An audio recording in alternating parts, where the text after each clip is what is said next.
దైవజనులందరికీ నా హృదయపూర్వక వందనాలండి.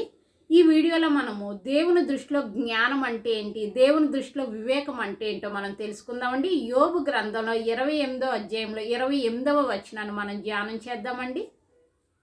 యెహోవా యందలి భయభక్తులే జ్ఞానమనియు, దుష్టత్వమును విడిచిపెట్టటియే వివేకమనియు ఆయన నరులకు సెలవిచ్చెను.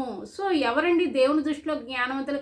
ఎవరైతే దేవుని యందు భయభక్తులు కలిగి దేవుని వాక్యానికి విధేయత చూపించి ఆయన వాక్యానుసారంగా నడుచుకుంటారో వాళ్ళు మాత్రమే జ్ఞానవంతులు దేవుని దృష్టిలో. అదేవిధంగా ఎవరైతే దుష్టత్వాన్ని విడిచిపెట్టి దేవుని వాక్యానుసారంగా నడుచుకుంటూ ఉంటారో వాళ్ళు మాత్రమే దేవుని దృష్టిలో వివేకవంతులండి. ఒకవేళ మీకు జ్ఞానం కానీ వివేకం కానీ లోపిస్తే దేవుణ్ణి అడగండి. దేవుడు బుద్ధి జ్ఞానముల సర్వసంపదలు కలిగిన దేవుడండి. అడుగుడి మీకు ఇవ్వబడును అన్నారు దేవుడు. మీరు అడగండి, మీకు జ్ఞానాన్ని వివేకాన్ని